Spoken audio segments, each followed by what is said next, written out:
la llegada al mercado, ese potro salvaje que es TikTok, ha roto el acuerdo emocional con el uso de las redes sociales.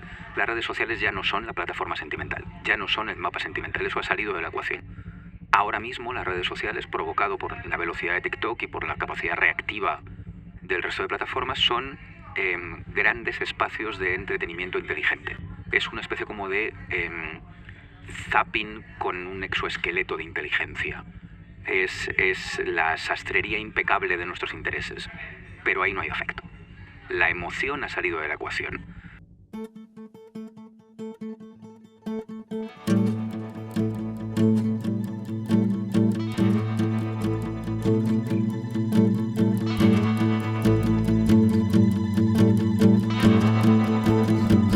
Su atención, por favor. Mi nombre es Roger Casas Alatriste y en este podcast conversaré con personas expertas en el mundo de la economía de la atención, ya sean creadoras, curadoras o consumidoras de contenidos.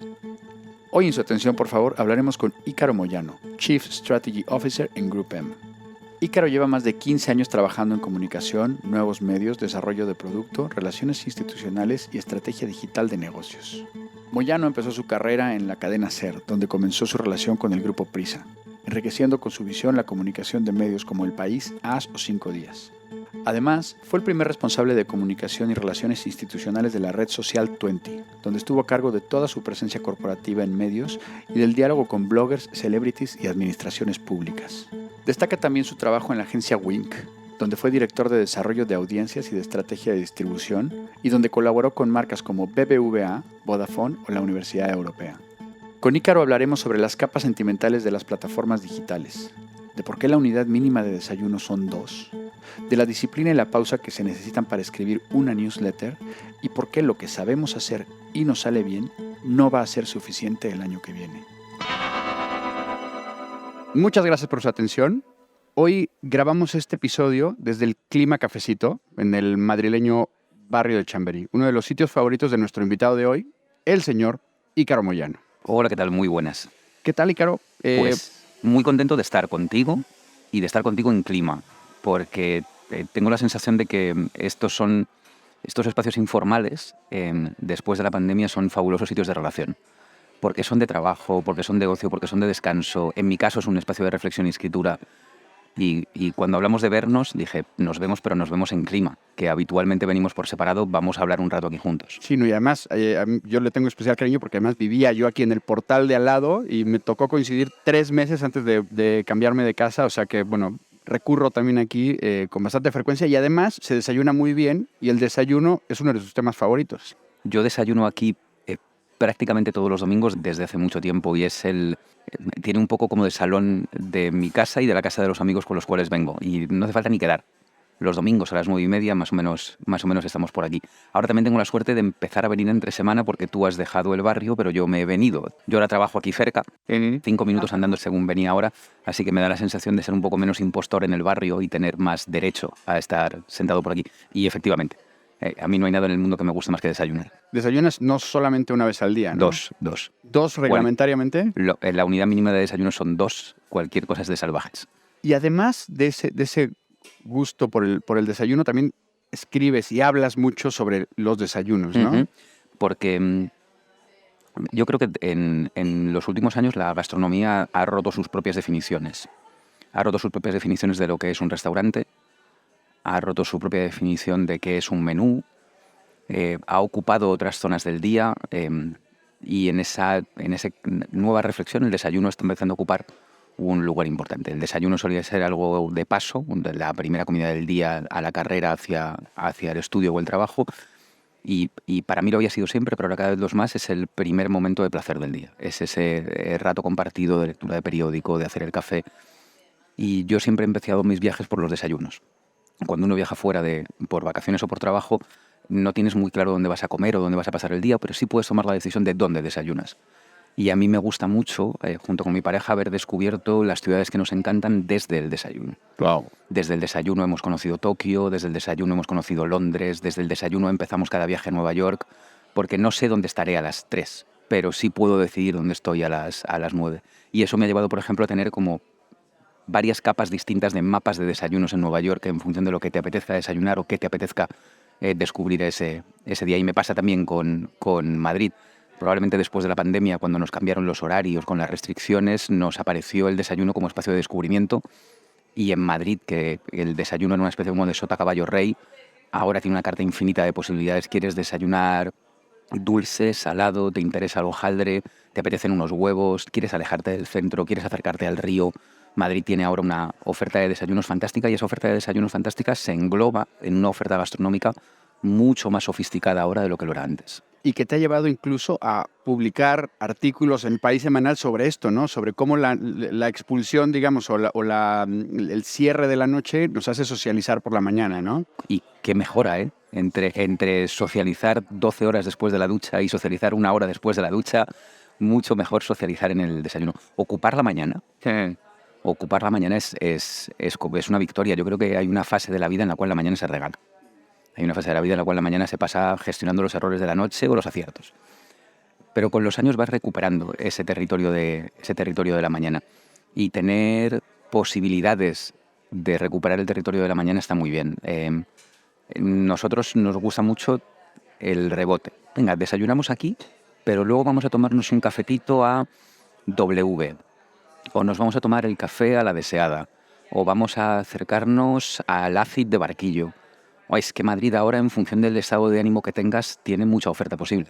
Que es como una especie como de traslación de del tapeo, del chateo, pero a la mañana. O sea, no te quedas estático en un lugar, sino que es un poquito aquí y otro poquito aquí. Para los que no bebemos alcohol, ese placer del vaso a medias se va al café. Yo creo que el café es la bebida de los que no bebemos bebidas alcohólicas. A lo mejor en algún momento dentro de unos años lo es la kombucha, ¿no? Pero mi sensación ahora es que es el café. Y sobre café hemos aprendido mucho. Yo creo que aprendimos mucho de vino hace 15 años, aprendimos algo de pan hace 5 y en el último año y medio, 2 años, estamos aprendiendo mucho de café y hay momentos del día que piden filtro, momentos del día que piden expreso. Aprendemos a tener criterios sobre extracciones, orígenes, tiempos y esa nueva cultura de bebida compartida o de bebida a medias está muy bien. Muy bien.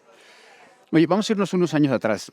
Algo que creo que poquita gente recuerda o sabe de tu trabajo como director de comunicación de Twenty.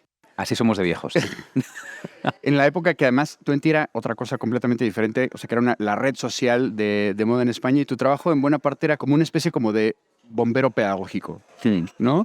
En el que hacías una labor de hablar en los programas de más audiencia para apagar incendios mediáticos, pero al mismo tiempo como que aprovechabas para hacer esta pedagogía, ¿no? De qué era Internet, qué eran las redes sociales y qué se podía o qué se debía hacer en ellas y para qué servían, ¿no?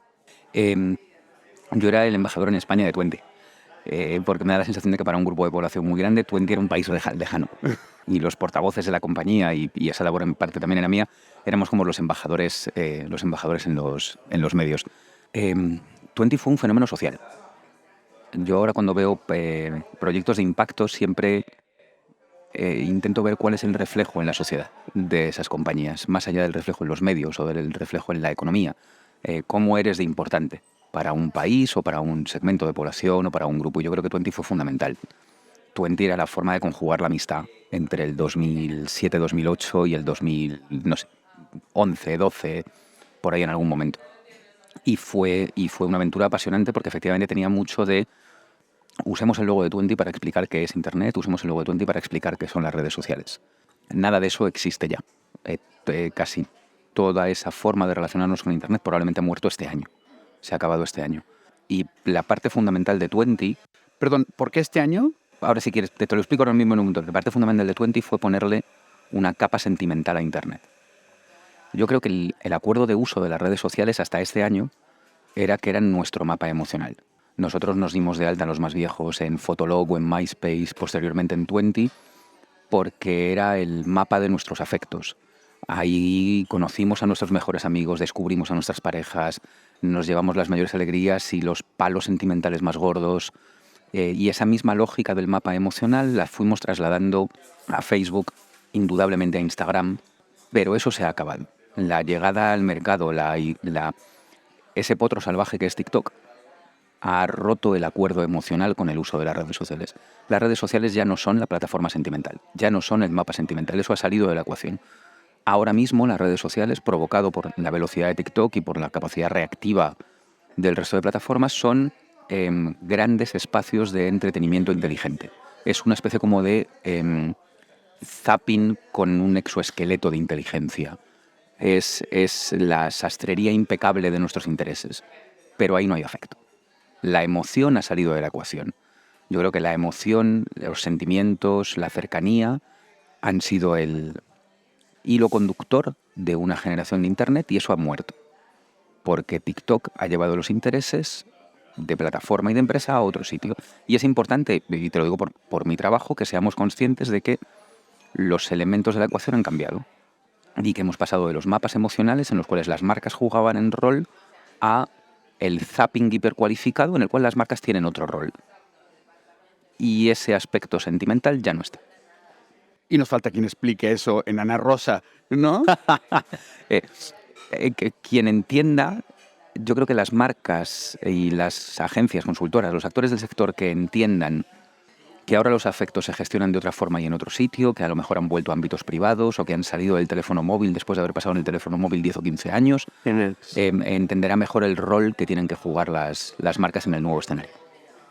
Oye, hablando de marcas, luego en Wink estuviste a cargo de dos de los más grandes proyectos de branded content que se han hecho en español, yo diría, ¿no?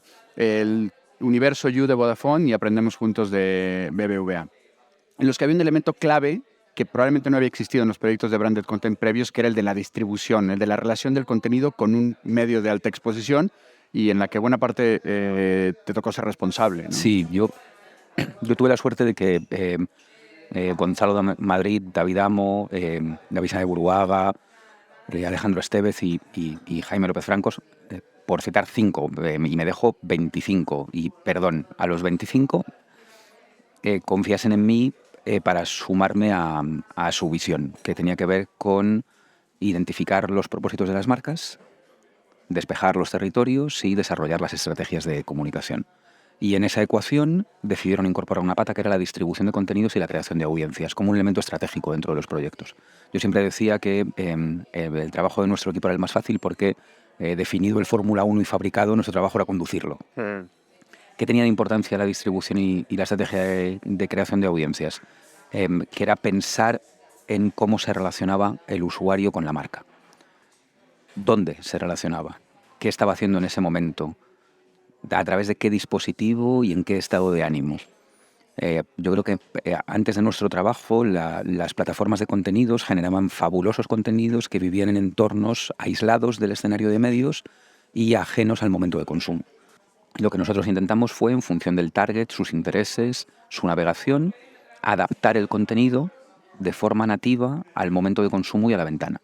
Por eso, por ejemplo, cada contenido de Aprendemos Juntos no era un contenido, eran 7 narrativas o 8 narrativas distintas en función del target, el momento de consumo, la ventana.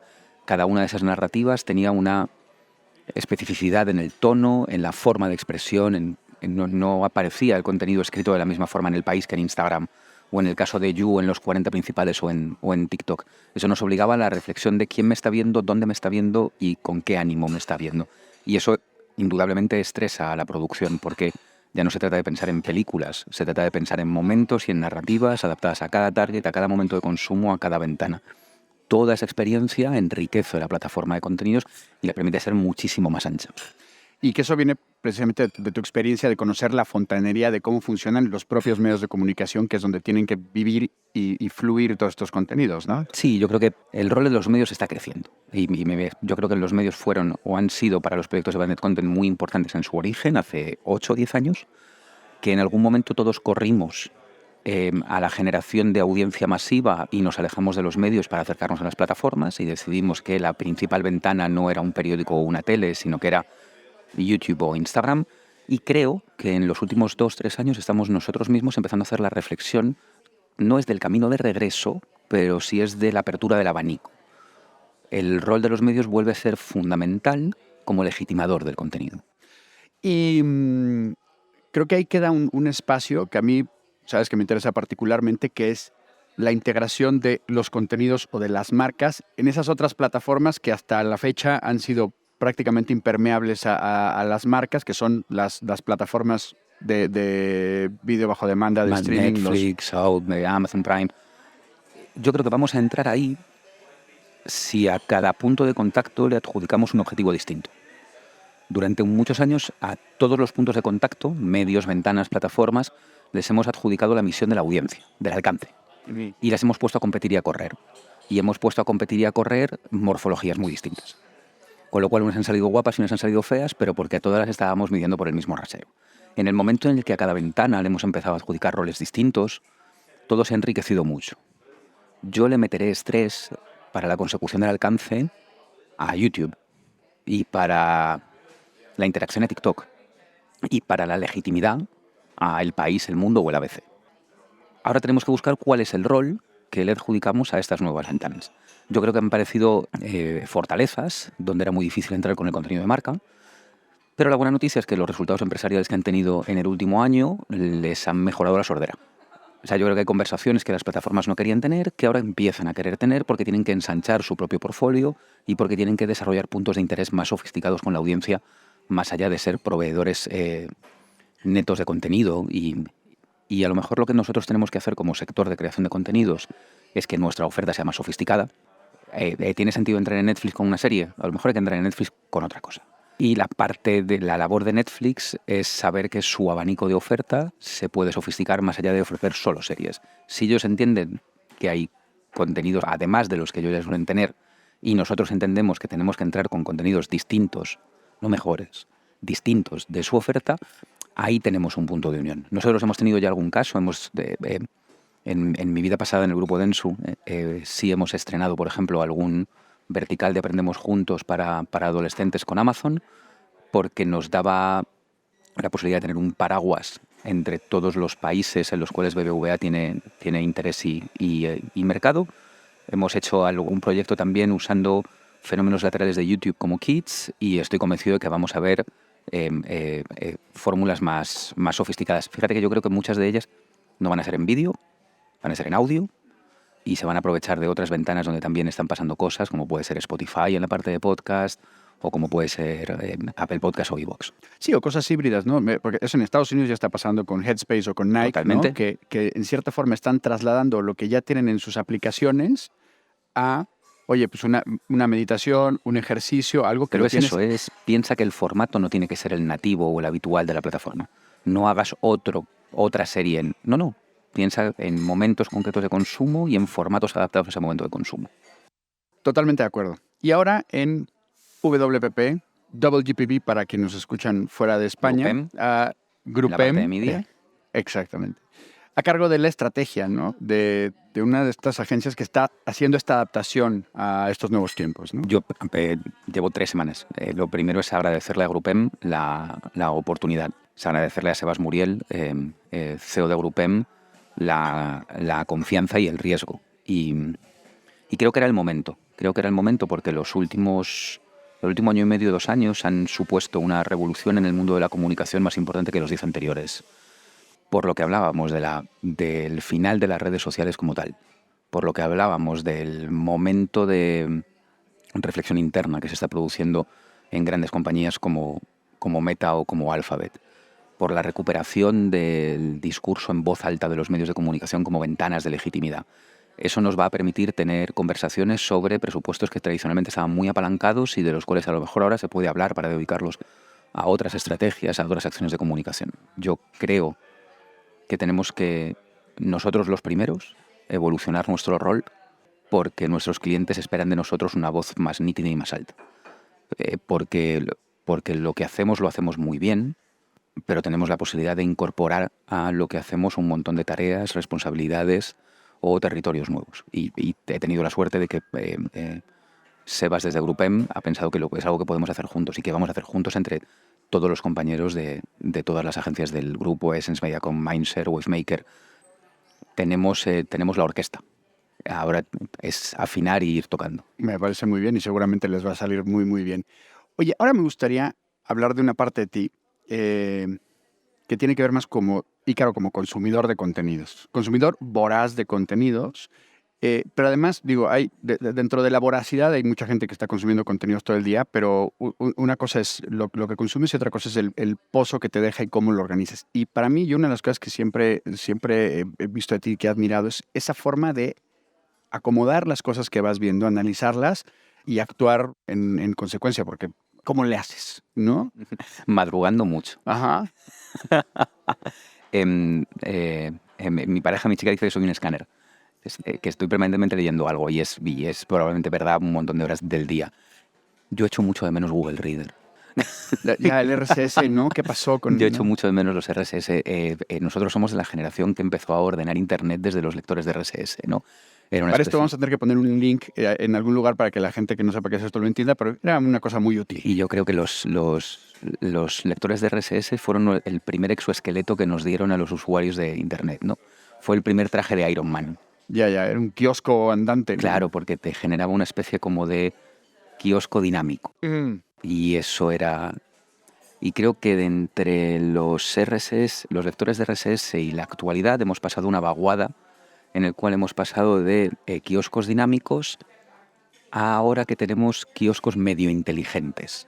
O sea, yo creo que ahora no tenemos una especie como de alberca a la cual caen todas nuestras fuentes, como eran los lectores de RSS, pero sí tenemos peines que nos van ordenando de forma más o menos inteligente nuestros intereses y nos van ofreciendo resultados.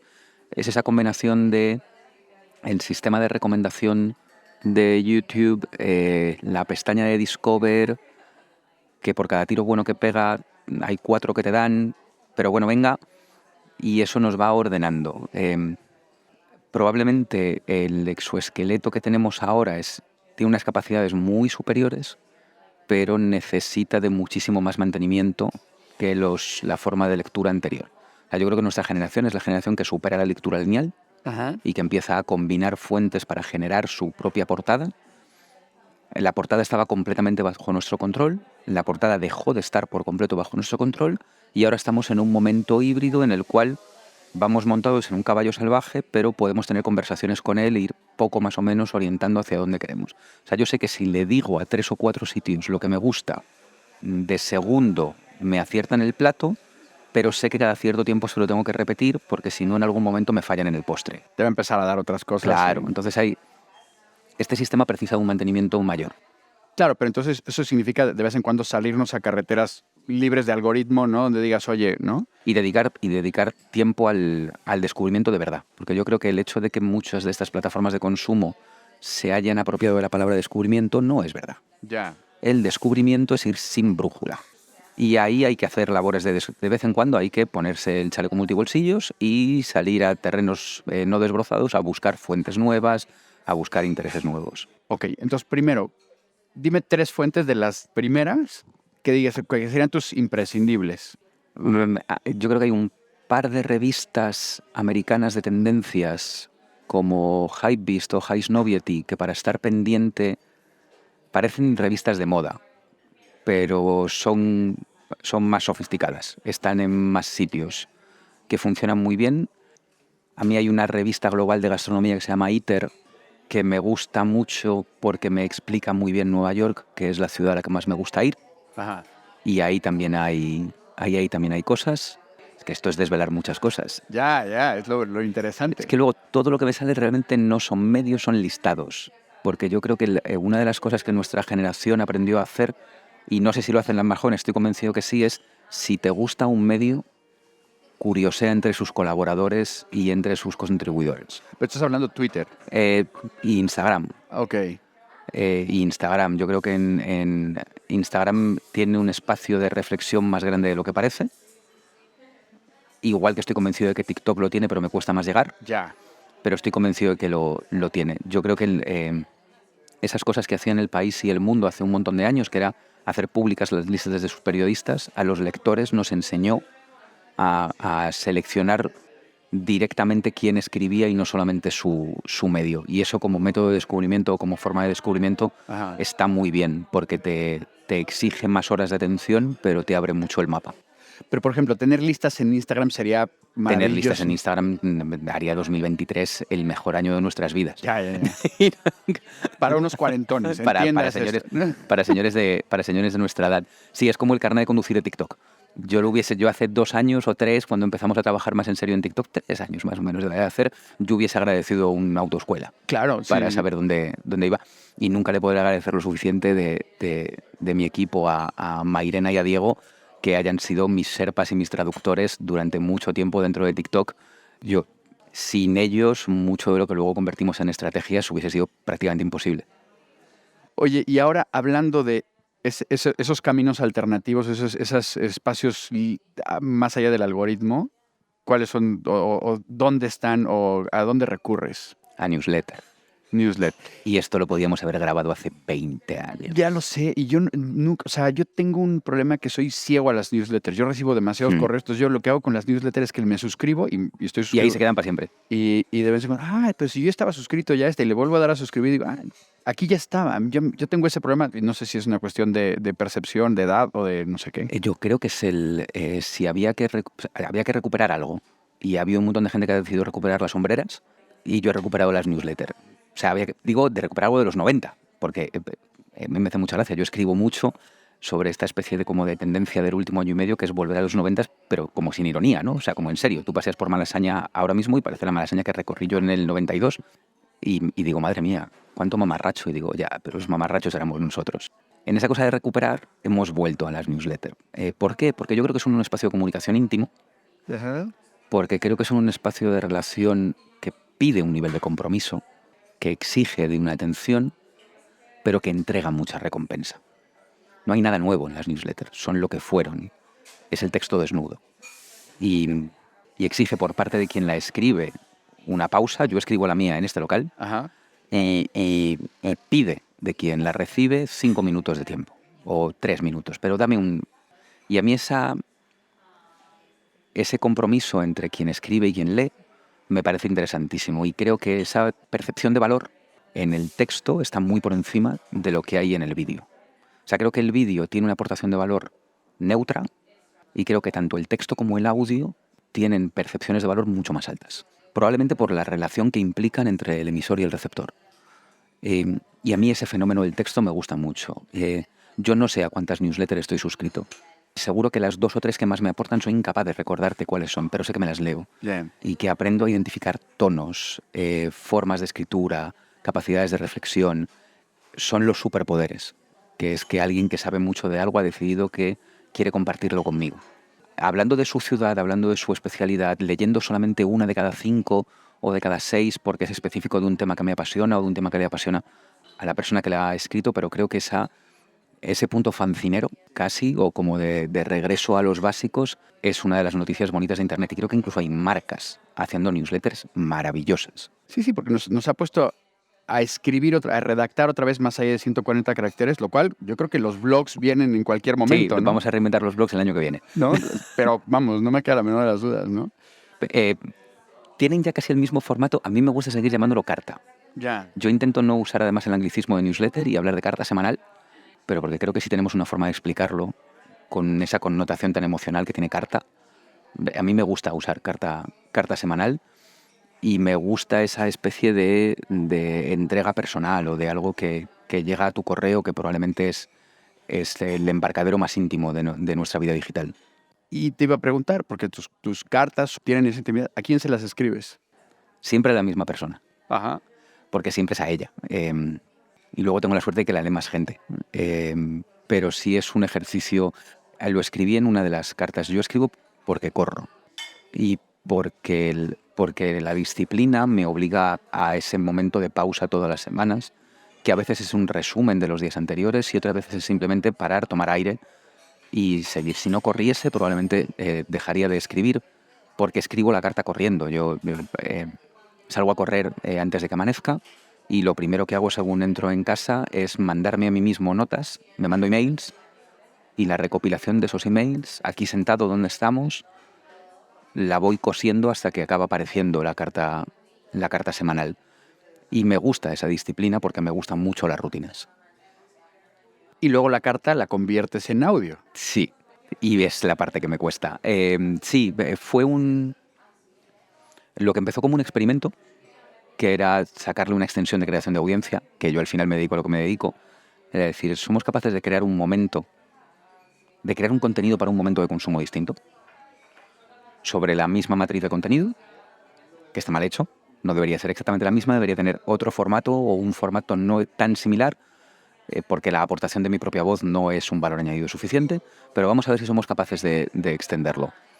Y ahí está, en formato muy modesto de podcast en minúsculas. Lo que empezó como un experimento se ha convertido en la otra rutina de la carta, que es leerla. Y